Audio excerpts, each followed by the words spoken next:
Salam sejahtera bagi kita semua. Kembali berjumpa dengan saya, Pendeta Jonathan F. Lopulalang, pada hari Kamis, tanggal 29 Juni tahun 2023. Mari kita minta pertolongan Roh Kudus untuk pembacaan dan pemberitaan firman Allah. Mari berdoa. Tuhan Yesus, kami mau membacakan firman Allah dan menyampaikan firman Allah. Itulah sebabnya Tuhan mengurapi hamba-Mu dengan kuasa Roh Kudus-Mu. Demikian juga para pendengar yang akan mendengarkan firman Allah ini, Tuhan Yesus juga mengurapinya dengan kuasa Roh Kudus. Berfirmanlah karena kami sudah siap untuk mendengarkan firman. Dalam nama Yesus kami berdoa. Amin. Mari kita baca firman Tuhan yang diambil dari Injil Matius pasal yang ke-6, ayat 19 sampai dengan ayat yang ke-23. Namun saya hanya akan membacakan ayat yang ke-20. Firman Tuhan berkata begini, kumpulkanlah bagimu harta di surga. Demikianlah firman Allah yang berbahaya kita membaca, mendengar, memelihara serta melakukan firman Allah. Tema kita pada hari Kamis tanggal 29 Juni tahun 2023 adalah harta duniawi dan harta surgawi. Nah, saudara-saudara yang saya kasih dalam nama Tuhan Kristus, merupakan suatu kecenderungan umum orang-orang berusaha untuk mengumpulkan harta, entah itu uang, rumah, tanah, emas, berlian, mutiara, dan berbagai-bagai perhiasan yang lain, dan juga barang-barang antik yang dicari oleh manusia.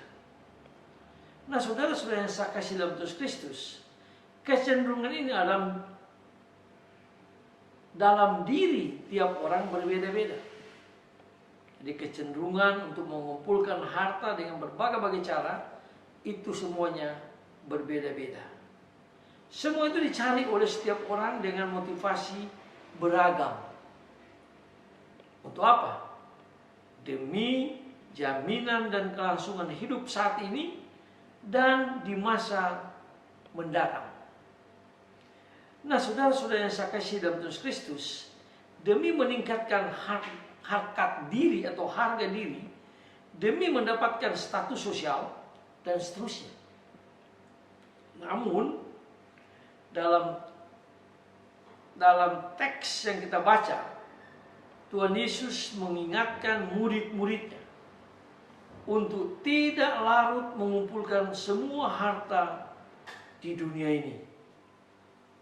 Semua bentuk harta itu dapat raib seketika, dapat hilang seketika, dicuri, orang dimakan ngengat atau dirusak oleh karat, sehingga tidak memberikan jaminan hidup untuk selama-lamanya. Nah, saudara-saudara yang saya kasih dalam Yesus Kristus, maka murid-murid Yesus harus mencari harta surgawi yang memberi jaminan hidup yang kekal, yang abadi, berpasrah sepenuhnya kepada Tuhan Yesus. Itu pun dijelaskan di dalam Matius pasal 6 ayat yang ke-5. Demikian pula para murid diajarkan Yesus untuk peduli kepada sesama manusia, terutama pada orang-orang yang miskin. Itu pun dijelaskan dalam Matius pasal 6 ayat yang kedua. Serta mengendalikan diri dengan berdoa dan berpuasa. Itu pun dijelaskan di dalam Matius pasal 6 ayat yang ke-16.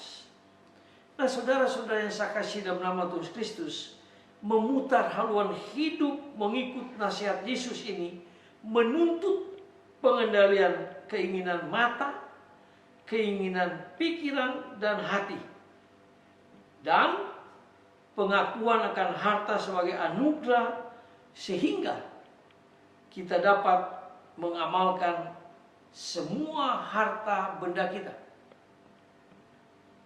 yang kita miliki, kita bagikan itu kepada sesama kita manusia, terutama bagi mereka yang miskin dan susah.